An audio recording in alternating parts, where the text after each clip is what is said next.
اعوذ باللہ من الشیطان الرجیم بسم اللہ الرحمن الرحیم ان فی خلق السماوات والارض، بے شک آسمانوں اور زمین کی پیدائش میں، ان کی تخلیق میں، واختلاف اللیل والنہار، اور رات اور دن کے اختلاف میں یعنی آگے پیچھے آنے جانے میں، لآیات لأولی الالباب، البتہ عقل مندوں کے لیے نشانیاں ہیں۔ عقل مند کون لوگ ہیں؟ اللہ کہتے ہیں الذین، وہ لوگ کہ یذکرون اللہ، جو اللہ تعالیٰ کو یاد کرتے ہیں، اللہ کا ذکر کرتے ہیں، قیاماً، کھڑے ہونے کی حالت میں، وقعوداً، اور بیٹھے ہونے کی حالت میں، وعلی جنوبہم، اور اپنے کروٹوں کے بل لیٹے ہوئے ہونے کی حالت میں، جس حالت میں بھی ہوں وہ اللہ کو یاد کرتے ہیں۔ اور دوسرا کام کیا کرتے ہیں؟ وہ یتفکرون، وہ غور و فکر کرتے رہتے ہیں، ہر وقت سوچتے رہتے ہیں، فی خلق السماوات والارض، آسمانوں اور زمین کی تخلیق میں، اور ساتھ اللہ کو کہتے ہیں، دعا مانگتے ہیں، ربنا، اے ہمارے رب، ما خلقت ھذا باطلا، آپ نے یہ جو سب کچھ پیدا کیا ہے یہ باطل پیدا نہیں کیا، بے فضول پیدا نہیں کیا، سبحانک، تیری ذات پاک ذات ہے، فقنا عذاب النار، پس تو ہمیں آگ کے عذاب سے محفوظ فرما، آگ کے عذاب سے بچا۔ سورہ آل عمران کی آیت نمبر 190 اور 191 آپ کے سامنے تلاوت ہوئی ہیں۔ آج کے درس کا یہ رکوع جو ہے یہ سورہ آل عمران کی گویا کہ انتہا ہے اور آخری رکوع شروع ہو رہا ہے۔ اس سے پہلے دو صورتیں، سورہ فاتحہ، سورہ بقرہ، اور پھر یہ تیسری صورت سورہ آل عمران، اس کا یہ آخری رکوع شروع ہے۔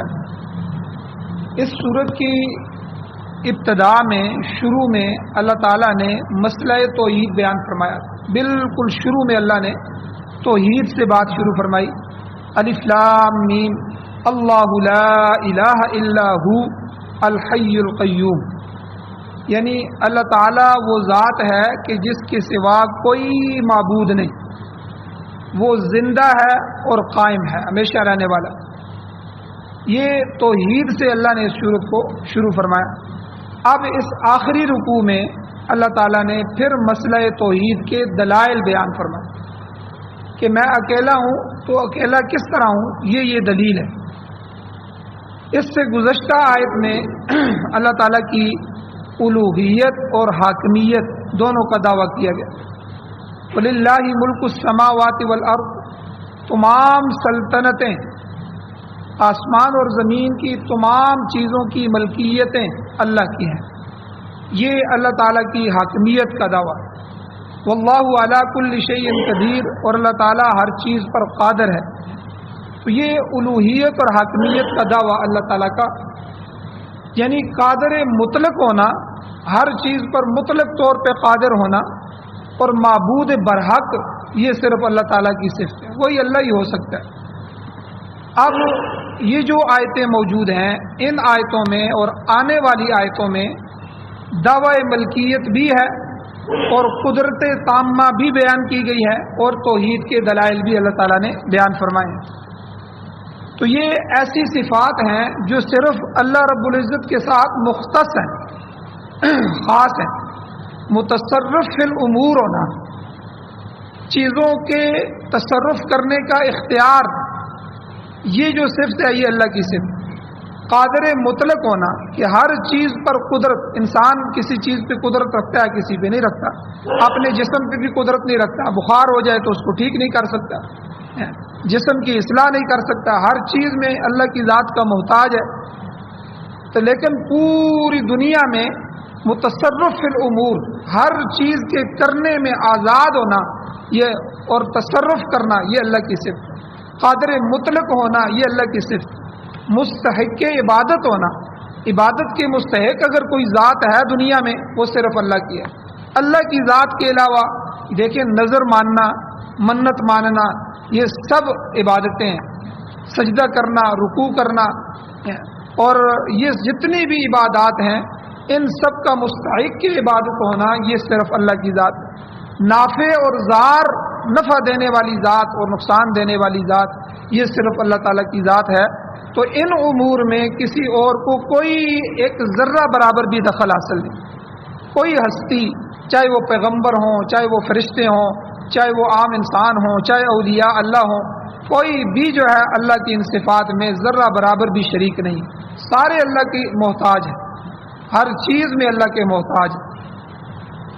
تو یہ تھوڑا سا خلاصہ جو ہے میں نے آپ کے سامنے بیان کرنا ہے. اب یہ جو آیتیں آپ کے سامنے پڑھی ہیں آج کے درس کی، ان کا شان نزول کیا ہے؟ مفسرین اکرام بیان فرماتے ہیں کہ یہود، نصارہ اور مشرکین، یہ جو تین قومیں تھیں، ان سے حضور کو واسطہ پڑا. مکہ میں حضور پیدا ہوئے، مکہ میں حضور علیہ الصلوۃ والسلام پلے بڑے، جوان ہوئے، اور جب حضور کو نبوت دی گئی 40 سال کی عمر میں، تو مکہ میں ہی حضور نے نبی ہونے کا اعلان کیا. تو سب سے پہلے جس قوم سے واسطہ پڑا وہ مشرکین مکہ تھے. مشرکین سے پھر اتنی تنگی ہو گئی، اتنا ان ظالموں نے تنگ کیا کہ ہجرت کا حکم ہوا. اب ہجرت کر کے مدینہ میں آئے تو مدینہ میں منافقین اور یہود، تو یہودیوں سے واسطہ پڑا. اسی طرح جب اسلام پھیلا تو پھر جو ہے وہ یمن تک اور اس کے ارد گرد تک جو نجران اور یہ جو عیسائی تھے، تو یہ جو تین قومیں تھیں، یہود و نصارہ اور مشرکین، یہ حضور علیہ الصلوۃ والسلام کے پاس ان کے وفد بھی آتے جاتے رہتے تھے، اور ان سے طرح طرح کی باتیں بھی ہوتی تھیں، اور یہ طرح طرح کے بےہودہ قسم کے سوال حضور صلی اللہ علیہ وسلم سے کرتے تھے. کبھی آپ صلی اللہ علیہ وسلم سے معجزات طلب کرتے کہ ہمیں معجزات دکھائیں، اور ہیلے بہانے بناتے کہ ہم کسی طرح اسلام قبول نہ کریں، اور پھر دوسروں کو بھی اسلام قبول کرنے سے روکتے تھے. چنانچہ اس آیت کے شان نزول کے متعلق مفسرین فرماتے ہیں کہ ایک دفعہ مشرکین مکہ جمع ہو کر یہودیوں کے پاس گئے اور یہودیوں سے سوال کیا کہ تم کہتے ہو ہمارے نبی موسیٰ علیہ السلام ہیں، تو موسیٰ علیہ السلام کیسے نبی تھے؟ ان کے کچھ معجزات بھی تھے. تو یہودیوں نے کہا ہاں بالکل، موسیٰ علیہ السلام کے پاس ایک عصا تھا، وہ عصا جب پھینکتے تھے تو وہ عصا اژدہا بن جاتا تھا، بڑا سانپ، اور وہ سارے سانپوں کو، ہر چیز کو نگل جاتا تھا. اور اسی طرح ہمارے نبی موسیٰ علیہ السلام کو ید بیضاء کی نشانی اور معجزات دیے گئے تھے کہ یہ حضرت موسیٰ علیہ السلام کا معجزہ تھا کہ آپ ہاتھ بغل کے نیچے ڈالتے اور نکالتے تو وہ ہاتھ سفید ہو جاتے، چمک جاتے، جس طرح لائٹ جل رہی ہے اس طرح چمک جاتے. تو یہ بھی ایک معجزہ ان کو دیا تھا. اور اس کے علاوہ انہوں نے، یہودیوں نے کہا کہ بھئی ان کے ہاتھ پہ کئی معجزات ظاہر ہوئے. پانی میں رستے بن گئے. جب قوم بنی اسرائیل کو گزارنا تھا تو اللہ تعالیٰ نے دریا کو پھاڑ دیا، تو اس میں 12 راستے بنا دیے گئے. اسی طرح جب قوم آگے جا کے ٹھہری تو 12 چشمے اللہ نے پتھروں سے جاری کر دیے. من و سلوہ اللہ کی طرف سے نازل ہوا. تو یہ سارے معجزات یہودیوں نے گنائے کہ ہمارے نبی کے یہ سارے معجزات. اس کے بعد مشرکین نے عیسائیوں سے سوال کیا، نصارہ سے پوچھا کہ تمہارے نبی عیسیٰ علیہ السلام تھے تو وہ کیسے نبی تھے؟ ان کے کوئی معجزات تھے؟ تو عیسائیوں نے کہا کہ بالکل، وہ مردوں کو زندہ کر دیتے تھے. مردے کو کہتے تھے قم باذن اللہ، اللہ کے حکم سے کھڑا ہو جا، تو وہ قبر سے اٹھ کے کھڑا ہو جاتا تھا. اور اسی طرح مادر زاد اندھا، جو ماں کے پیٹ سے ہی اندھا پیدا ہو، ایسے اندھوں کو جو نابینا تھے ان کو بینا کر دیتے تھے، وہ دیکھنے شروع ہو جاتے تھے، ان کی آنکھیں صحیح سلامت ہو جاتی. اور اسی طرح جو کوڑی اور برس کے مریض ہوتے ہیں، جو داغدار ہو چکے ہوتے ہیں، ان کی کوئی علاج، کوئی شفا نہیں ہے، ایسے مریض لائے جاتے تو وہ ان پر ہاتھ پھیرتے تو بالکل درست ہو جاتے. تو یہ ہمارے نبی کے معجزات ہیں. اس کے علاوہ کئی اور معجزات بھی اللہ تعالیٰ نے ہمارے نبی کو دیے. تو اس پر پھر مشرکین جمع ہو کے حضور صلی اللہ علیہ وسلم سے آ کر انہوں نے عرض کیا کہ دیکھیں حضرت موسیٰ علیہ السلام جو ہے یہودیوں کے نبی ہیں، انہوں نے بھی اپنی امت کے سامنے کیسی کیسی نشانیاں ظاہر کی ہیں، اور حضرت عیسیٰ علیہ السلام بھی انہوں نے اپنی امتوں کے سامنے کیسی نشانیاں، کیسے معجزات ظاہر کی ہیں، آپ بھی ہمارے سامنے معجزہ پیش کریں. اچھا، یہاں یہ سمجھ لیں کہ حضور علیہ السلام کے کئی معجزات وہ اپنی آنکھوں سے دیکھ چکے تھے، لیکن یہ خاص معجزہ طلب کر رہے تھے، جو ہم کہیں وہ ہو جائے. تو اب ابو جال کے ہاتھ میں جو کنکر تھے وہ بھی بولے. اب ابو جال نے دیکھا کہ کنکر کلمہ پڑھ رہے ہیں. اسی طرح کئی اور معجزات، شق کمر تھا کہ چاند 2 ٹکڑے ہو گیا، سب نے دیکھا. اور اسی طرح کئی اور معجزات دیکھے، لیکن وہ حضور سے خاص معجزات طلب کر رہے. اب یہاں آ کے انہوں نے جو معجزہ طلب کیا وہ معجزہ کیا تھا؟ انہوں نے کہا کہ یہ جو سامنے صفا پہاڑی ہے، کوہ صفا، تو حاجی جب جاتے ہیں تو وہ صفا مروہ میں، ابھی تو انہوں نے پہاڑیاں ختم کر دی ہیں، صرف وہاں چھوٹے چھوٹے سے نشان ہیں کہ چلو وہ جب میلان حضران میں بھاگتے ہیں اور حاجی وہاں سے صحیح کرتے ہیں تو ان کو پتہ چل جائے کہ یہاں 2 پہاڑیاں ہوتی تھی. تو وہ جو صفا پہاڑی ہے بڑی پہاڑی تھی کہ آپ اس طرح کریں کہ اس کو سونے کا بنا دیں. تو یہ ایک بیہودہ سوال تھا، بیہودہ قسم کا. تو مشرکین اس قسم کے مطالبات حضور علیہ السلام سے آ کر کرتے تھے، اور اس کی طرح کے اور کئی مطالبات اللہ تعالیٰ نے سورہ بنی اسرائیل میں بھی ذکر فرمائے. مثلا انہوں نے حضور علیہ السلام سے آگے کہا کہ یہ مکہ جو ہے اس میں کوئی چشمہ نہیں ہے، پانی نہیں ہے، آپ اس طرح کریں کہ یہاں ریت میں سے، اس ریگستان میں سے چشمہ جاری کر دیں، پانی پانی ہو جائے. اور اسی طرح ایک انہوں نے آ کے کہا کہ آپ کے لیے کھجور اور انگور کے باغ ہونے چاہیے، اور باغ بھی ایسے ہوں کہ جن کے نیچے سے نہریں جاری ہوں، ایسے باغ لے کے آ جائیں. اسی طرح ایک معجزہ انہوں نے یہ بھی کہا کہ اچھا آپ نبی ہیں اگر تو آپ ہم پر آسمان گرا دیں، آسمان گر کے ہمارے اوپر آ جائے.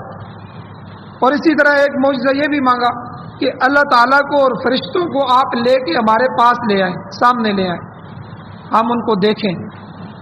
اسی طرح ایک معجزہ یہ بھی حضور سے طلب کیا کہ ہمارے لیے آپ سونے کے محل بنا دیں. اور اسی طرح ایک معجزہ یہ بھی طلب کیا کہ آپ کو آسمان پر چڑھ جانا چاہیے، ہم دیکھ رہے ہوں کہ ہمارے سامنے آپ آسمان پہ چڑھ جائیں، اور وہاں سے پھر ہمارے لیے آسمان سے ایک کتاب نازل ہونی چاہیے، وہ کتاب آپ لے کے اتر آئیں. تو یہ وہ بیہودہ قسم کے معجزات اور بیہودہ قسم کے سوال تھے جو انہوں نے حضور علیہ الصلوۃ والسلام سے کیے. تو یہ سورہ بنی اسرائیل میں اللہ نے ذکر فرمایا.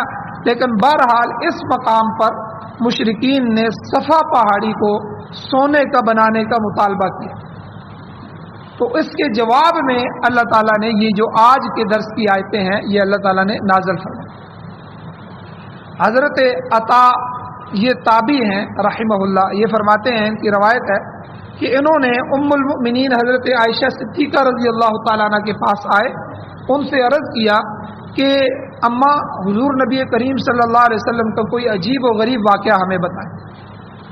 انہوں نے فرمایا کہ حضور علیہ الصلوۃ والسلام کے تمام حالات عجیب و غریب تھے، تاہم ایک واقعہ انہوں نے بتایا کہ ایک دفعہ حضور علیہ الصلوۃ والسلام رات کو میرے گھر میں تشریف لائے، میں لحاف میں لیٹی ہوئی تھی.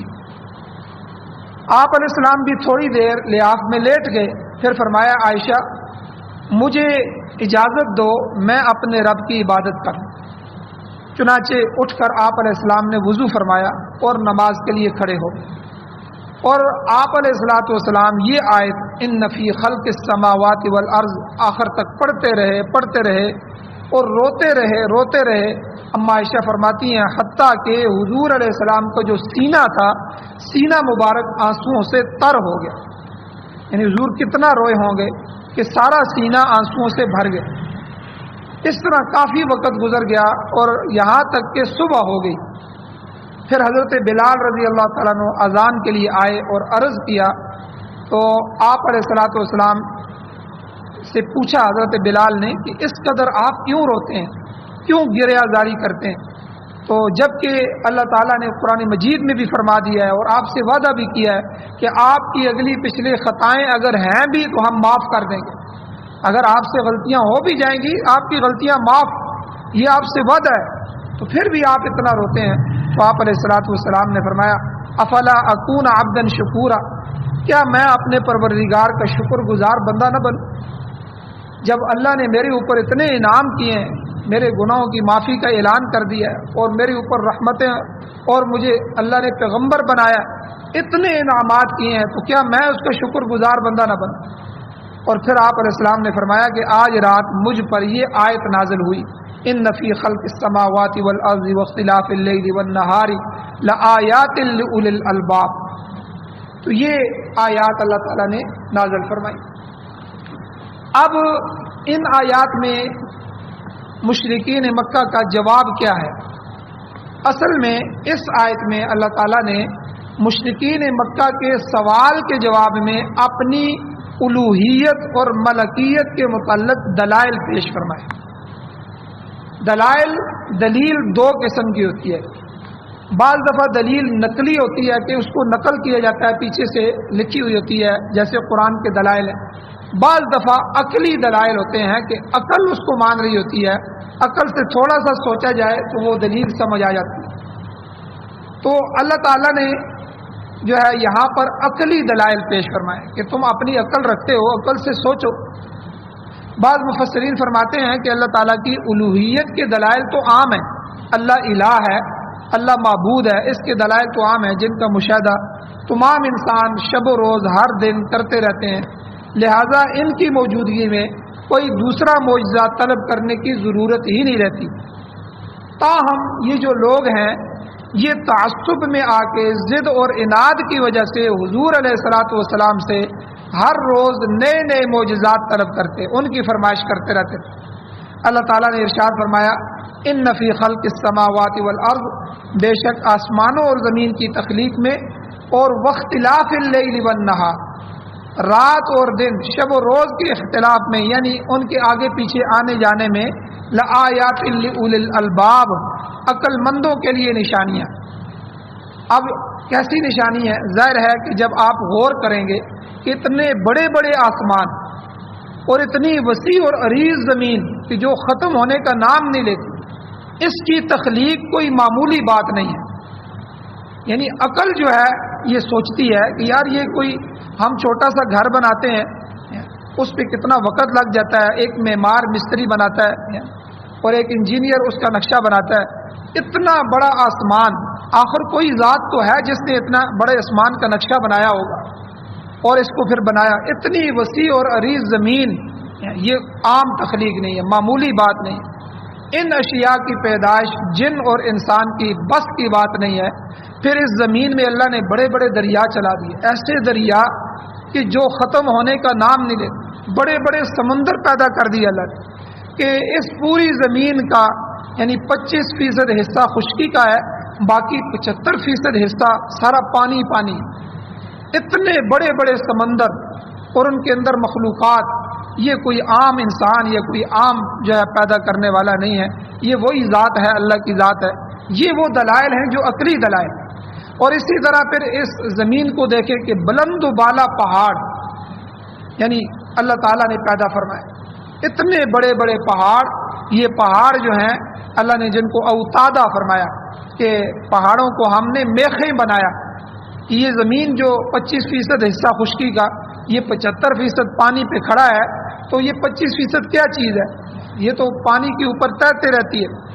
تو اللہ تعالیٰ نے اس کو ایک جگہ جمانے کے لیے بڑے بڑے پہاڑوں کو میخیں بنا دیا کہ جس طرح ہم کسی چیز کو کسی چیز کے ساتھ روکنے کے لیے میخ لگا کے اس کو وہاں فکس کر دیتے ہیں، تو اللہ تعالیٰ نے یہ پہاڑ بنا کے زمین کو ایک جگہ فکس کر دیا. حالانکہ یہ پانی کے اوپر کھڑی ہے لیکن اللہ نے فکس کر دیا، اب یہ حرکت نہیں کرتی. تو اتنے بلند و بالا پہاڑ، یہ کوئی عام انسان کے بس کی بات نہیں ہے، یہ جنات کے بس کی بات نہیں ہے. یہ وہی ذات ہو سکتی ہے کہ جس کو اللہ کہتے ہیں اسی نے بنایا. یہ تو عقل بھی اس کو مانتی. اور پھر اللہ تعالیٰ نے ان پہاڑوں کو خالی پہاڑ نہیں بنایا، انسانی فائدوں کے لیے اللہ تعالیٰ نے ان کو معدنیات سے بھر دیا. آپ دیکھیں سونا ان پہاڑوں میں، چاندی ان پہاڑوں کے اندر، اور لوہے کے ذخائر ان پہاڑوں کے اندر، تیل کی جو ہے ساری فراوانی ان پہاڑوں کے نیچے، اور اسی طرح نمک کی کانیں اور جو ہے کوئلے کی کانیں، پوری پوری کانیں اللہ تعالیٰ نے جو ہے ان پہاڑوں کے اندر بنا دی ہیں. اور اسی طرح جپسم اور ماربل جیسے بڑے قیمتی جو ہے وہ پتھر اللہ تعالیٰ نے ان پہاڑوں میں بھر کے رکھ دیے ہیں. اور ہیرے کی کانیں، جواہرات جو ہے وہ ان پہاڑوں کے اندر موجود ہیں. تو یہ سب کچھ کرنے والا یہ کوئی انسان نہیں ہو سکتا، جن نہیں ہو سکتے، یہ اللہ تعالیٰ کی ذات ہی ہے جو یہ سب کچھ کرنے والی ہے. اور اسی طرح پھر اللہ تعالیٰ نے یہ زمین بنائی اس کو کیسے خوبصورت طریقے سے بچھا دیا. پھر اسی زمین پر اللہ نے پھل پیدا کیے. پوری دنیا پھل خرید رہی ہے, پوری دنیا ہر گھر میں پھل کھا رہے ہیں. تو یہ اتنے زیادہ وافر مقدار میں پھل پیدا کرنے والی کون ذات ہے؟ صرف اللہ کی ذات. اور اسی طرح پھر اللہ نے پھول پیدا فرمائے, طرح طرح کے پھول. پھر سبزیاں آپ دیکھیں, ہر قسم کی سبزی اس زمین سے نکل رہی ہے. ہر قسم کا اناج اور غلہ اللہ تعالیٰ نے وہ اس زمین میں پیدا کیا. تو اللہ کی پہچان کے لیے یہ دلائل کم نہیں ہیں, اتنے بڑے بڑے دلائل اللہ نے عقل کے لیے رکھ دیے. اور پھر اس کے علاوہ دوسری بات اللہ نے فرمائی واختلاف اللیل والنہار, رات اور دن کا آگے پیچھے آنا. آپ دیکھیں کئی ملک ہیں وہاں لمبی رات ہوتی ہے, 6 مہینے 3 مہینے کی رات, اور اسی طرح دن. اور کہیں اسی دنیا میں کئی جگہ ایسا ہے کہ وہاں رات بہت زیادہ لمبی ہوتی ہے, دن کم ہوتا ہے. اور جو ہی رات ختم ہوتی ہے دن شروع ہوتا ہے تو 1 گھنٹے 1.5 گھنٹے کے بعد پھر رات آ جاتی ہے. اسی طرح کئی جگہ جو ہے وہ دن لمبا ہے, رات چھوٹی ہے. اور ہمارے ہاں دیکھیں اللہ تعالیٰ نے اعتدال کے ساتھ سردیوں گرمیوں میں دن رات کا آنا جانا رکھتی ہے. تو یعنی اس زمین میں بھی ایک ہی طرح کی رات دن نہیں ہے, ایک ہی جو ہے گھنٹے کے فاصلے نہیں ہیں. کسی جگہ دن لمبا ہے, کسی جگہ رات لمبی ہے, کسی جگہ اللہ نے کئی ہفتوں پر ایک چیز کو محیط کر دیا ہے. تو یہ سب کچھ اس کی پہچان ہے, یہ سب کچھ اس کی پہچاننے کے لیے دلائل ہے. تو اللہ نے اس کو بھی یہاں ذکر فرمایا واختلاف اللیل والنہار لآیات لأولی الالباب. اور اللہ تعالیٰ نے یہ دن اور رات کو جو لایا ہے اس میں عقل مندوں کے لیے نشانی ہے. اور پھر اللہ تعالیٰ نے دیکھا کہ دیکھو اللہ نے اوقات مقرر کیے ہیں. پھر موسموں کا تغیر, موسم بدلتے ہیں. کبھی آپ دیکھتے ہیں کہ گرمی آ جاتی ہے, گرمیوں کا موسم انتہائی گرمی, اور کبھی سردی آ جاتی ہے. کبھی بہار کا موسم ہے, نہ سردی اتنی زیادہ ہے نہ گرمی اتنی زیادہ, بہار. اور کبھی خزاں آ جاتا ہے کہ گرمی کا جو ہے وہ زور ٹوٹتا ہے, ہر چیز کے پتے گر رہے ہیں, ہر چیز ننگی ننگی ہو رہی ہے. اور بہار آتی ہے اچانک ہر چیز سرسبز و شاداب, سب طرف سبزہ ہی سبزہ ہو جاتا ہے. تو یہ جو موسموں کا تغیر و تبدل ہے یہ بھی اللہ تعالیٰ کی ذات کو پہچاننے کے لیے کافی ہے. اور پھر کبھی جو ہے بارش برستی ہے اور سبزیوں اور پھلوں کے اندر رویدگی اور تازگی اللہ تعالیٰ پیدا فرما دیتے ہیں. کبھی سخت دھوپ ہے اور دھوپ کی وجہ سے پھلوں اور فصلوں کو یہ دھوپ پکا رہی ہے. آپ اندازہ لگائیں سندھ کے علاقوں میں دھوپ زیادہ ہوتی ہے, وہاں درجہ حرارت زیادہ ہوتا ہے, وہاں کی گندم پہلے تیار ہو کے آ جاتی ہے. پھر اس سے کم درجہ حرارت ہمارے علاقوں کا ہے, ہمارے علاقوں میں پھر جو ہے 1 مہینے بعد, ان سے 1 مہینے بعد فصلیں پکتی ہیں. وہی سورج یہاں ان سے جو ہے تھوڑا گرم ہے. پھر جو آگے علاقے آ رہے ہیں ٹھنڈے علاقے, وہاں جو ہے وہ اسی فصل کو 7 مہینے 8 مہینے لگ جاتے ہیں. پھر برفوں والے علاقوں میں جو ہے وہ پورا سال اس فصل کو لگ جاتا ہے. تو یہ اسی زمین پہ یہ فصلیں ہو رہی ہیں اور ان میں تغیر و تبدل ہو رہا ہے کہ ایک جگہ سورج کی گرمی بہت زیادہ ہے, دوسری جگہ اس سے تھوڑی ہے, تیسری جگہ اس سے تھوڑی ہے, اور گرمیاں ہی ہیں, موسم گرمیوں کا ہی ہے. تو یہ سب کچھ کیا ہے؟ یہ اللہ کی ذات ہے جو کر رہی ہے. تو ایک ہی جگہ کے موسموں کو اللہ نے بدل کے رکھ دیا ہے اور دنیا کے ساری دنیا اسی کو دیکھ رہی ہے. تو یہ اللہ کی نشانی ہے. اللہ تعالیٰ نے قرآن مجید میں ان دلائل کو بیان فرمایا ہے کہ یہ سب نشانیاں پکار کے انسان کو کہہ رہی ہیں کہ انسان کوئی وحی نہ ہوتی, کوئی پیغمبر نہ ہوتا, کوئی بھی نہ ہوتا تو تجھے اللہ کو پہچاننے کے لیے یہ نشانیاں کافی تھیں. تو آخر یہ سب کچھ جو ہے یہ آٹومیٹک نہیں چل رہا, اس پورے نظام کو چلانے والی کوئی ہستی موجود ہے تو وہ اللہ تعالیٰ کی ذات ہے. انسان پوری زندگی غور کرتا رہے, آخر کار اسے تسلیم کرنا پڑے گا کہ اس پورے کارخانہ قدرت کی چلانے والی وہ واحد ذات ہے جس کے سوا کوئی معبود نہیں, جو ہر چیز پر قادر ہے. یہ اسی کی قدرت اور حکمت کا کام ہے جو الوہیت میں منفرد ہے. فرمایا کیا اللہ تعالیٰ کی قدرت تامہ کے یہ کم دلائل ہیں؟ نہیں, بلکہ جو صاحبان عقل ہیں اور خرد ہیں, اولو الالباب ہیں, ان کے لیے یہ دلائل کافی ہیں, بشرطے کہ وہ غور و غوض کریں, ان میں غور کریں اور ان کو سمجھنا چاہیں. تو یعنی گویا کہ مشرکین مکہ کو سمجھایا گیا کہ تم عقل اگر استعمال کر سکتے ہو تو تمہیں سمجھ آ جائے گی, تمہیں اس طرح کے بیہودہ قسم کے معجزات طلب کرنے کی ضرورت نہیں. اب اولو الالباب کسے کہتے ہیں اور ذکر کی کیفیت آگے اللہ نے بیان فرمائی ہے، انشاءاللہ کل کے درس میں بیان کی جائیں گی۔ اللہ تعالیٰ سے دعا ہے اللہ ہمیں عمل کی توفیق عطا فرمائے۔ آمین۔ الحمدللہ رب العالمین والعاقبۃ للمتقین والصلاۃ والسلام علی رسولہ النبی الامی الکریم۔ یا اللہ ہماری کمیوں کوتاہیوں کو معاف فرمائیے، درگزر فرمائیے، صغیرہ کبیرہ گناہوں کو معاف فرمائیے۔ یا اللہ قرآن و سنت کو سننے، سمجھنے، اس پر عمل کرنے کی توفیق عطا فرمائی۔ یا اللہ اپنی ذات کے ساتھ معرفت ہمیں نصیب فرمائی، اپنی ذات کی پہچان نصیب فرمائی، اپنی ذات کے ساتھ تعلق نصیب فرمائی، قرآن و سنت کی بہاریں نصیب فرمائی، قرآن و سنت کا غلبہ نصیب فرمائی، قرآن و سنت کو بطور آئین، بطور دستور، بطور ضابطۂ حیات ہمارے مقدر فرمائی۔